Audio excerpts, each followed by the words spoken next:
Hello and welcome back to another episode of the Recycled Souls SMP, and we're here in the Catacombs, which was the multi-week long project that I spent last episode working on, because I do believe we have a champion contender, and I do want to see how that works out. I did it.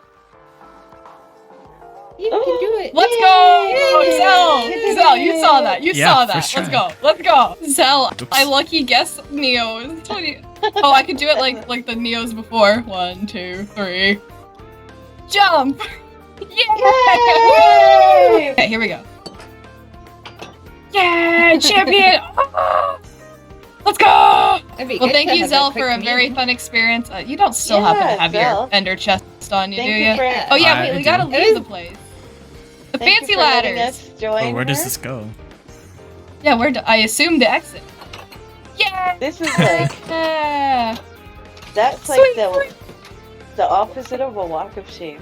So yeah, now we have a new champion for the Catacombs, and now I can say that every course in the Catacombs has been beaten by another player. But moving on, I'm sure you all are aware of the state of the entities, which are, of course, what allow us to respawn as new origins when we die, and they don't seem to be in the best shape. So honestly, I'm not sure how much more time there is to do stuff, so what I thought would be cool is if we did a server tour, because there's a lot of cool bases around here that we haven't really gotten to check out in detail. Now, I won't be able to tour every base on the server, but I do want to tour at least all of the bigger ones. And yeah, so this should be fun. And to start things off, we're just gonna go a bit past Z-Mart all the way to the Gorilla base.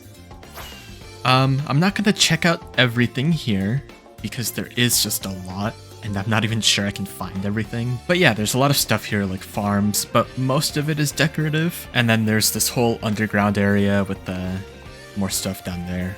And then right at the edge of the gorilla base, we have Tay's home, which it was a commission by Ridley. We'll check out Ridley's area a bit later, but there's definitely a lot of similarity in how the two areas are built.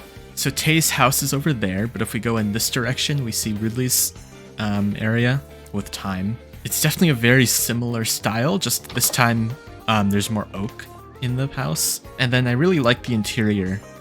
It's very cohesive, structured, and there's a lot of fun areas to find. And now we have Oof's area, which is in the middle of a mangrove swamp, which I think is pretty cool. There's a lot of small things here and there. For example, we have a bunch of bamboo huts right here. We have a ravine that was retrofitted to become this little small town for small origins, which I think is cool. We have an area with 2 roller coasters, one of which is actually quite deadly, I think. So I'm not gonna go on that one. And then we have the diamond house made by Tay, and it's quite insane how many diamonds she managed to get. Over here we have a few things that I believe were built by Fluff, like the palm trees and these boats. They look quite nice. And they lead into the boardwalk area, which of course people were able to put their shops in here. That's Fluff's shop, and then over here is my Isle shop. But then past that we have this frog, which I think is really funny, and then this little camping ground area. It has a nice atmosphere to it. And then a bit further away from spawn we have Fluff's area and Kitten's area. We'll start with Kitten's castle over here. So Kitten's castle is a pretty big structure, and I do like the shape of it, but I'm gonna get lost if I go inside, so I will not be doing that. Back down at this dock here, we have Fluff's area, and it's just massive. The scope of it is just insane, and just everywhere you go, there's so much detail in all the buildings. There's also a bit of terraforming here and there too. And then what's even crazier is that most of these buildings have like actual purpose. If you go inside of them, we'll probably find like a farm or something. And as the sun sets, we can get a really nice view of this area.